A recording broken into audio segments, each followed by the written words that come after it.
Welcome back to another episode of Warren Cali. In this episode, I will detail a story of how an innocent boy lost his life. The A-Tray Gangsta Crips are one of the most notorious Crip gangs around Los Angeles and in America in general. They were established in the 70s by teenagers, and like most gangs, they later established themselves as one of the most deadliest and respected gangs in all of South Central and in Los Angeles. As the years grew, so did the members, and also rivals and bodies dropped. In most cases, rivals in themselves lost members, but sometimes, unfortunately, a lot of innocent people get caught in the crossfire, and that leads us to this story. Police would say for decades that St. Andrews Park in South Central Los Angeles stood as a haven for gangs, and also gang violence that dated back to the 70s. The park started off as a clubhouse and also playground in 1949. But by the 1970s, gangs began using it as a meeting place. Gang members scared away families and also athletic programs. This park was later claimed by a local gang in the area, being the A-Tray Gangsta Crips. But by the 90s and the 2000s, the park began to make changes within the community, in a never-ending battle to rid the park of gang crimes. Gang members and park staffers found common ground. They welcomed each other. Staffers tore down signs prohibiting loitering, and they earned the respect of gang members by treating them like anyone else. Rather than hassle gang members with questions, they asked them to form basketball teams and urged them to bring their kids to play at the park. They were trying to promote peace in the park and less violence. Basketball, baseball, tennis, and also academic groups came to the park and used the facilities, and the annual revenue for those groups increased from $28,000 to $160,000 just in 3 years. Even among the staffers in the park included Sidewinder, the founder of the A-Tray Gangsta Crips. He was trying to promote peace and structure in the park, and his presence made a tremendous turning point. But unfortunately, on November 28, 2001, tragedy would strike. 13-year-old Marquese Prude was a tutor at a program at St. Andrews Park. He wasn't an A-Tray Gangsta Crip or a part of any other gang. Two suspected rivals of the A-Tray Gangsta Crips were hanging out around St. Andrews Park that day. They were looking for rivals to kill. Marquese was inside a center at St. Andrews Park. He was doing homework.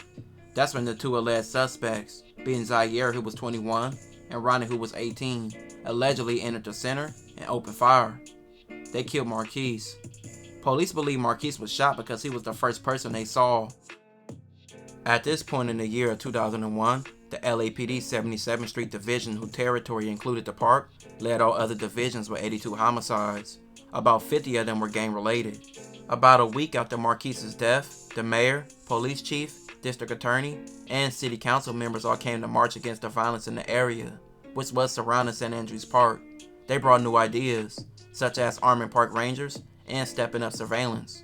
In an interview after the meeting, Police Chief Bernard Parks was adamant about stepping up patrols in the park. Police started to frequent the park even more, and some city officials wanted volunteers to help escort many community members around the grounds of the park. And some of the community members urged the authorities to get rid of the snakes off the park. Some of the community members also stated that it was hard to distinguish the people with gang ties from the people who ran the park or people who just came to the park in good faith, so this put many people in the crossfire. But just a few months later, in January 2002, Marquese's alleged killers were arrested. Zaire was initially arrested for the murder, but his accomplice Ronnie was already murdered from another gang shooting. Off further research, it seems like Zaire beat this case of murdering Marquese, and just the next year of 2003, he was arrested for a bank robbery.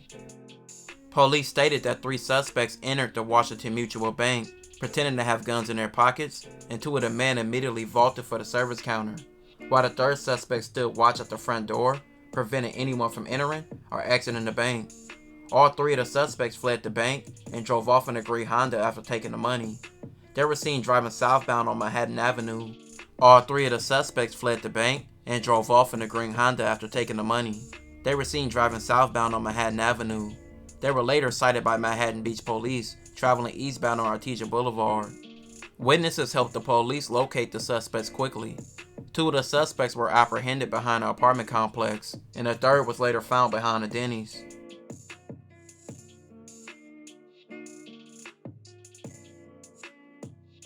Zaire is now free, and he is 45 years old.